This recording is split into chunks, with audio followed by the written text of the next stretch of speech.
Yeah, it's huge. It means a lot. Obviously, I knew that coming into the tournament here, I needed only one win to clinch the year-end number one, and I really wanted that to happen already tonight. I didn't want to prolong,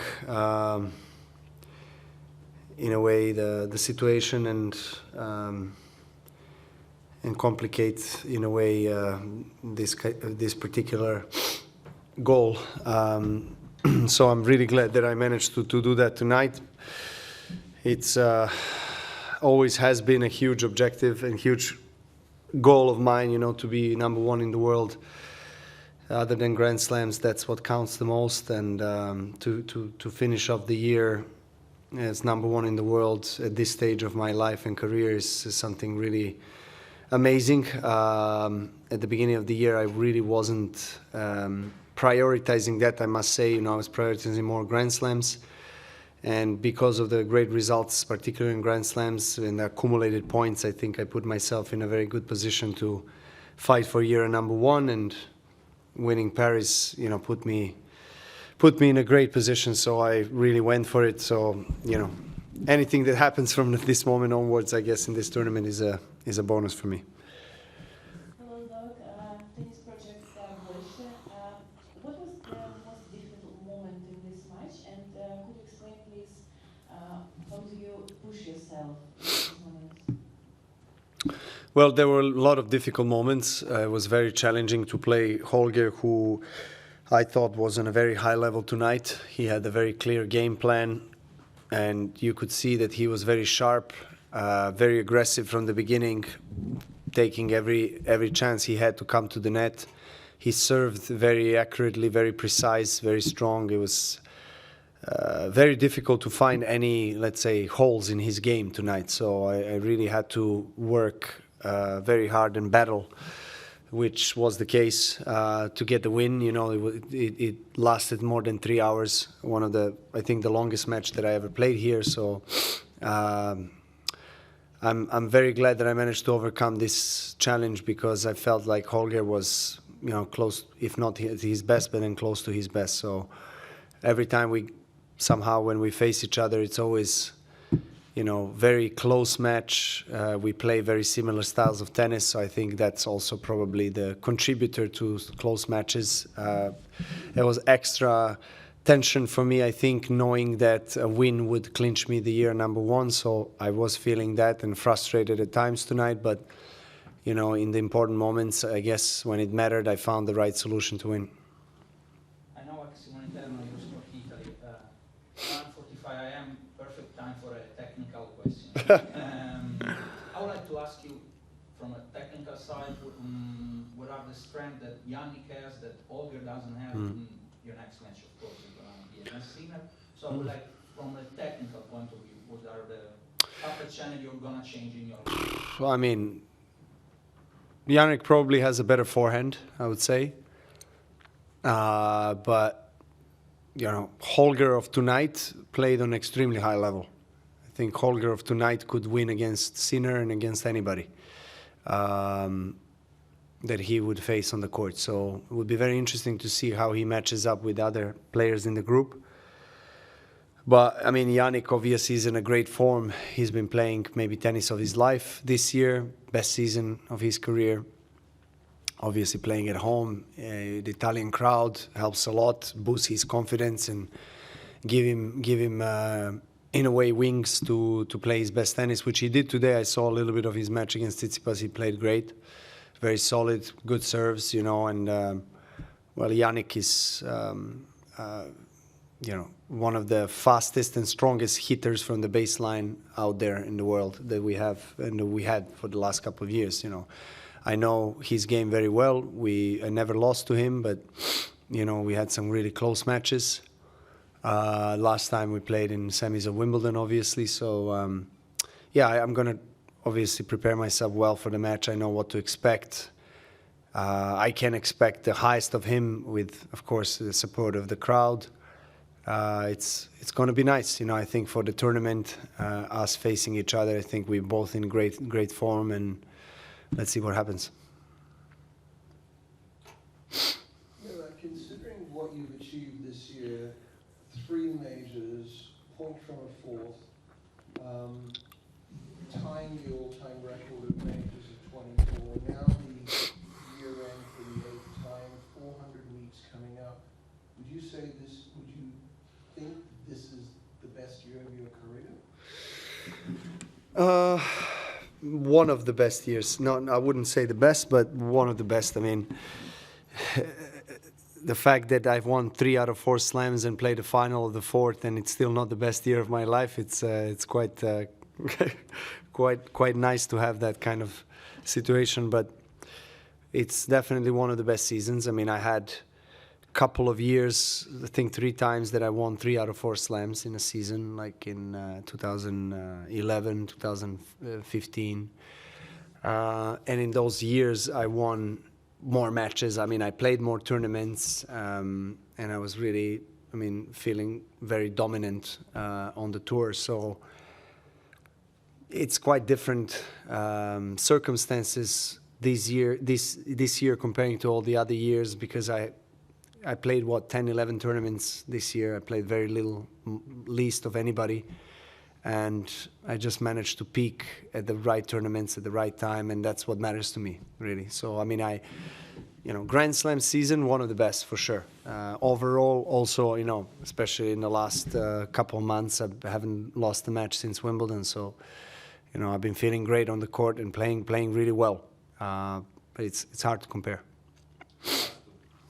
Novak, I think like in the last match versus Holger, it seemed like you got a bit tired and you looked like you could keep on playing forever. Do you think you have like the physical upper hand against?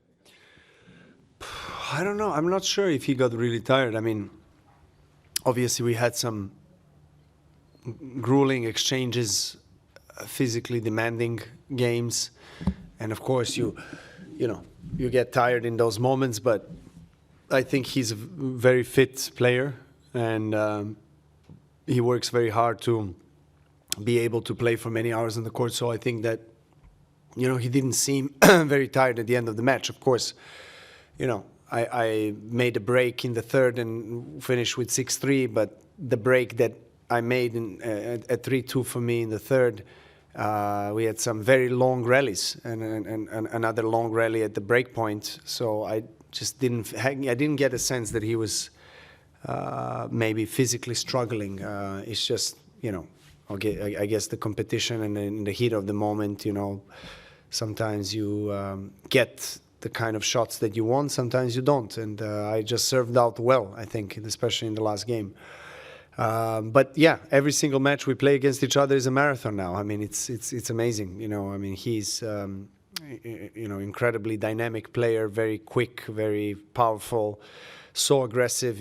Great, one of the best returns that I ever faced, to be honest. Amazing return, and he has improved his serve and he has improved his overall game. I think in the last month that he's been working with Boris, there's obviously benefit to this relationship that they're having. Yeah, you already spoke about the broken rackets.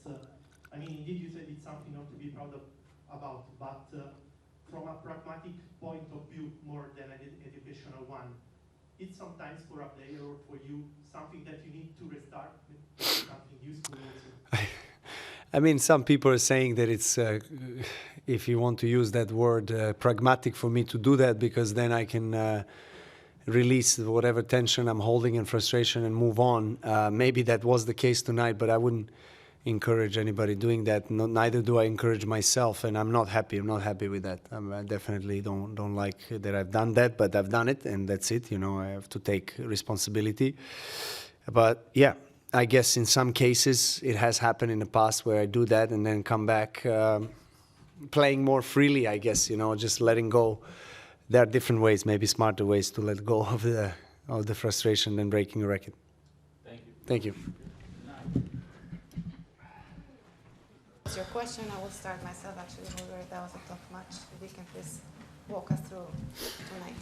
Yeah, it was a good match.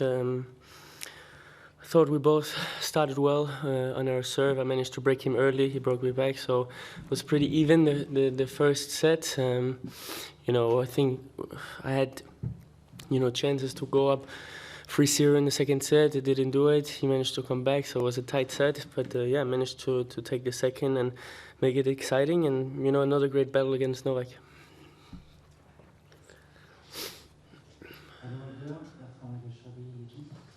Every match against Novak seems to be special for you. It's always a top match. Maybe your rivalry is already a classic in tennis, but is it a motivation to have Novak in front of you? Yeah, I mean, we have had great matches always when we played.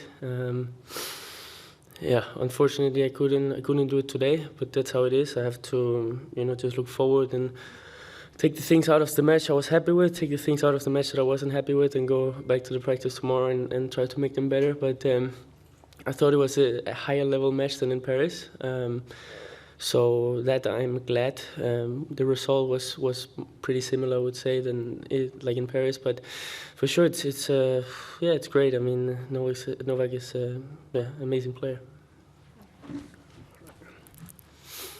Hi, Holger, Eurosport Italy.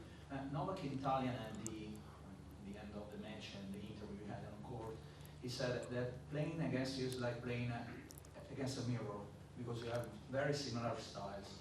I feel that, to me, the difference, the gap between you and him, the match tonight you did, is something physical. In the end, you seem ready for play another hour, you seem a little bit tired. Do you agree with that or not? No, I mean, of course, I take the compliment that he's saying we play similar. I don't think so, but that's my opinion. But it's good to be comparing with him. He's one of the greatest that we ever had in the game. But I think physically, I felt okay. Of course, I feel it. We played 3 hours, but I'm sure he also felt it a little bit. I was ready to play. I was ready if I had the chance to break him from 5-3 to 5-4 to keep going. But that didn't happen. And I think I tried to manage my energy as good as possible during the match, not use too much energy, unnecessarily energy, and stay calm and play the tennis that I like to play. Holger, tennis channel больше. You have great relationship with your box, with your team. You're always very emotional. So what did Boris tell you during the match? Yeah, I mean, it was great support for my team. I think they helped me throughout every period of the match today. Always on the toes, which is very nice for a player, that you feel you have the strong support behind you. It was small key things, to stay focused on my serve. My first serve is very important against Novak because he's if you don't put the first serve, you have a little bit of pressure. Because he returns so well. So yeah, it was small things to remind me on my identity of my game, to play on my terms, even though it's difficult against Novak because he tried to play in his terms. So it was like a battle of which terms that there was going to be played on, and he won that battle. Last thing, ATP German radio. Hello, Holger. Another question to your coach. For me, it seemed today that he almost wanted to step on the court because he's so close to the bench and to the court. But how does your relationship develop, especially in an event like this year, where he has so much experience? With Boris, you mean? Yes. Yeah, it's great. It's really good. I mean, of course, he's he's there, so he's been there many times himself, which helps. He can give out from his experience and give that to me on how to handle the things on the court, off the court. Yeah, I mean, we're still in the tournament, so let's continue to fight.